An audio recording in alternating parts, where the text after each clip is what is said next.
président de la République du Cameroun, ce qu'il a dit et promis sur la jeunesse camerounaise depuis sa prestation de serment pour le septennat des grandes espérances le 6 novembre 2025, ce qui a déjà été fait depuis lors, ce qui est envisagé, attendu, voire réclamé. À quelques heures de la délivrance du message en expectative sur l'état de la jeunesse camerounaise, dans l'éclat et l'éclatement de ses 60 ans, ses aspirations, ses réalisations, et bien cet état d'inventaire mérite plus que l'attention des populations. C'est une invitation à l'introspection avant exposition de nouvelles ambitions en projection. 6 novembre 2025, date de prestation de serment du président de la République. 10 février 2026, date du message du chef de l'État à l'occasion de la 60e édition de la Fête de la Jeunesse. 2 repères de choix dans le parcours de l'histoire du Cameroun. À quelques 4 jours de l'échéance des 100 premiers jours du septennat des grandes espérances. En 96 jours, l'espérance est restée ardente tant dans les cercles de décision que sur le terrain de son accomplissement. Dans la colonne de la promotion d'une meilleure responsabilisation et d'une meilleure protection des jeunes et des femmes, brille une pépite d'or symbolique, symptomatique. Il s'agit de la nomination d'un nouveau procureur général près la Cour suprême par un décret du président de la République en date du 20 novembre 2025 en la personne de Marie-Claire Nsangelan. Une petite révolution en contexte camerounais. En effet, Marie-Claire Nsangelan est la première femme à occuper ce poste dans l'histoire de la magistrature camerounaise.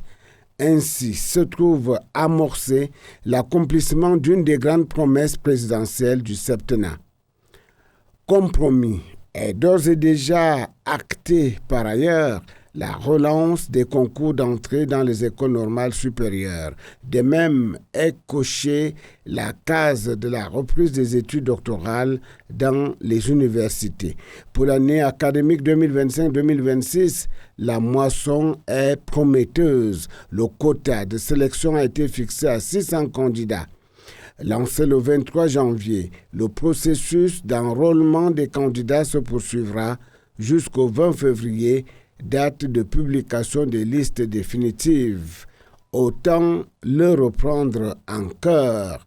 Le président Paul Biya promet et il réalise. Il dit et il fait ce qu'il dit. L'homme de la parole donnée est aussi un homme d'action, un homme d'État, un honnête homme. Sa détermination jamais prise à défaut laisse augurer des lendemains meilleurs. Ainsi, les métiers et autres activités attirant tout particulièrement les jeunes filles et les femmes bénéficieront d'un plus grand soutien de l'État, notamment au plan financier. Parole de chef d'État qui à cet effet a dévoilé un plan spécial de promotion de l'emploi des jeunes dont les axes principaux ont été déclinés. 96 jours après sa présentation au Palais de Verre, Paul Biya, une première évaluation laisse transparaître des avancées significatives. Une batterie de mesures administratives et fiscales a été adoptée lors du conseil de cabinet du 29 janvier consistant en l'octroi des crédits d'impôt, l'exonération des charges patronales, la facilité d'accès à la commande publique pour les entreprises qui recrutent prioritairement les jeunes, l'ouverture des guichets spécialisés pour financer les projets issus de ces entreprises ou des entreprises portées par les jeunes, etc. L'argent étant l'honneur de la guerre, un fonds de financement du plan spécial de promotion de l'emploi des jeunes a été mis en place à hauteur de 50 milliards de francs CFA. C'est budgétisé, mais ça reste à approvisionner. Par la même occasion, le Fonds national de l'emploi est inscrit au budget de renforcement de ses ressources.